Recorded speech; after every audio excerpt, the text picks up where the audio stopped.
Okay, so people, this is a score of Ravel from Ma Mère Loa. I don't know the pronunciation, sorry. And I want to tell you which is the good sequence of events that you should consider in order to read the score. Okay, and this is so important because you maybe you may find this by yourself, but it's so important to have this very clear, and that this will work for most of the pieces until Ravel or pieces in this style where you can have an indication on the score that the harmony is somehow a very important element in the compositional process. And when we look at a score like this, the tendency is that we get distracted by everything that is going on, and also many interesting things that are not exactly the same things that we should focus first when we are reading. Okay, and here when I speak about reading, I speak about reading and playing also, but at least about reading. Okay, what I mean that you want to read and then play, but this technique is not for every situation in which you are playing, because in order to play this you need more techniques. Okay, but it will presuppose that you read well. Okay, so what I'm talking about is good for even if you can't play piano or something like this. So the main thing is that you don't get distracted by everything that is going on, and that you focus first on the bass, because here if you have like this B, then you can already presuppose that this is a B major. Okay, and this is the way of thinking that will help you. Even if this is a inversion, if you presuppose that is a B major or a E major, etc., this will help you. And if you know more about the harmony of the composer, you will get used to it, and you will know when is more likely to be an inversion or not. And also, of course, ear training will help you with this. Okay, so this is a very important thing. So this would be the first thing that you should read here. And also, everything that I'm talking here about the sequence of events, this happens in a very short period of time. Okay, and if you are beginning, maybe it is lower, but this sometimes you think that someone is reading everything in one bit, but you can see that if I don't know, if you do a neurological research, you see that the things they happen one after the other. Okay, so it's very important that you construct this clarity of thinking, even if you are reading basic score, or if you are a basic level just analyzing scores. Okay, and I wish I knew this sooner, in this way that it is clear what is what is a good sequence of events in every situation. Okay, so this is a kind of common situation for this kind of complex score of romantic expressionistic composer. So you have the bass, and then the second thing is you look at the score exactly the most common place. I mean, what you could read already as a child. Okay, and this is of course this here. Yeah. Okay, so it's very easy to hear this B major here going on. Then after this you have something that is more distant, and a new clef. That's the viola. Okay, so that's the second that's the third, and that's the fourth. Okay, this is the most basic things that you should master first. Then you discover that this is a B major with ninth and seventh, a ninth, seventh B major chord, septnon accord in German. Okay, and then you have the main structure of the piece of this bit is already given. Okay, and now you relate everything to this.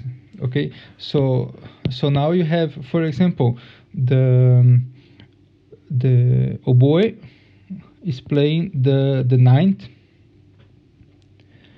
the flute, that's F.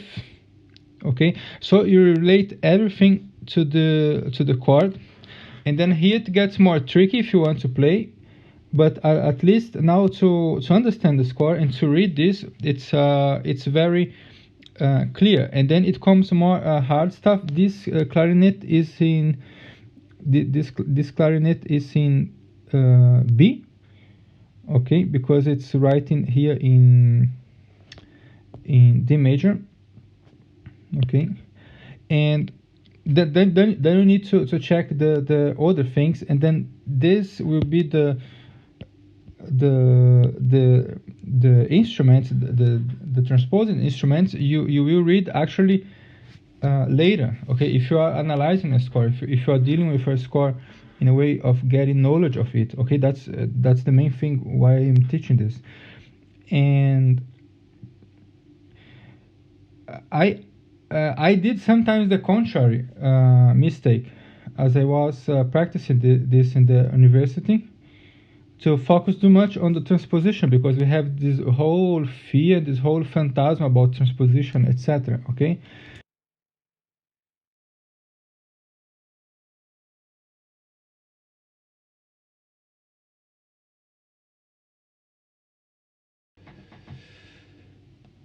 What you should understand is that this is just a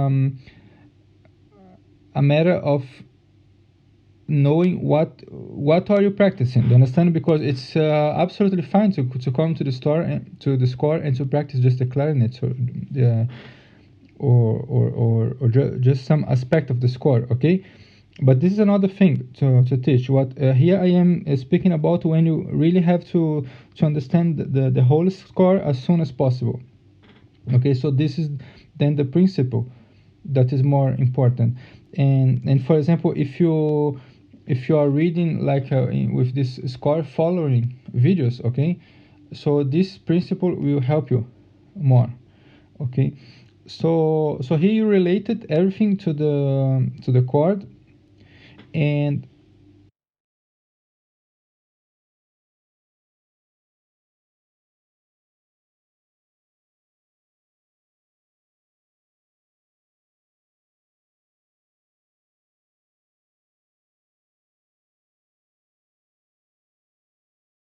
this a horn in F, so you read this a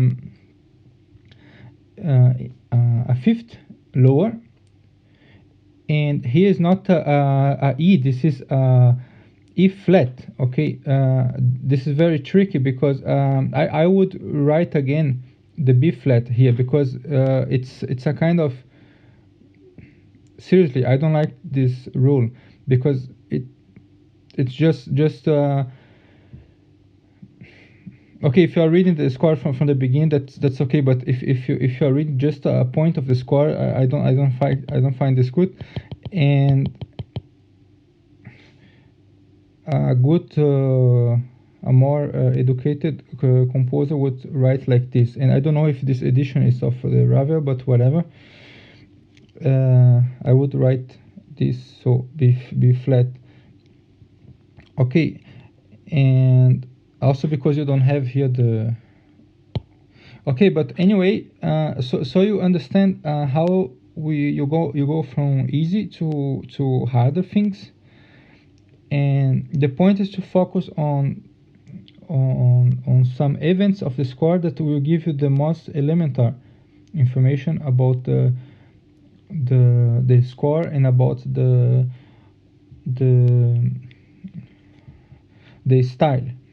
Okay, so you try to read what you can, and you try to read more than what you can, I mean that you achieve a better level, but you should be able to extract information with this what you can read. Okay, and this has to be already a meaningful event. So here, if you can't play everything that is here above the strings, you know already that how this is related to the main chord. Okay, so here the harp, you have you know what are the main tones here. Then you understand that here is a chromatic passing tone. Okay, and then you begin to understand the style and the way of composing here, for example, of the Ravel. Okay, and what else can I say? Okay, so this is my suggestion, and this is very effective. Okay, so here the resume, you have this chord. You can just read this chord and this chord, and then I don't know, here you need to find the most important thing that you can play with both hands. And if you hear the score and you know the score, you can already know what are the important elements. Okay, and this is the thing, because you are not doing a concert for anyone, and I practiced very hard stuff, and I lost the mojo, because too hard stuff and too perfectionist, and I got no time to systematize how is the best procedure to read scores. And this is one of the most important things that you can do, is instead of watching YouTube videos on orchestration that are incomplete videos, learn first to read the score. Okay, so that's it, and we will continue in the next video, or leave your questions on the comments. And you can follow Kompositorium on Instagram, and I don't know, you can send something that you try to read on piano, or some score, and then I can give you some tips. I am not a perfect maestro reading scores at the piano, but I practiced this a lot for the university. Okay, so I practiced a lot of new things. Do you understand? And so I got some insights in how you can improve on this, and some of them of these insights I had later, as I was free from the university, so to say. And so this is one insight that I give to you, but there is other tips also. Okay, so see you and thanks.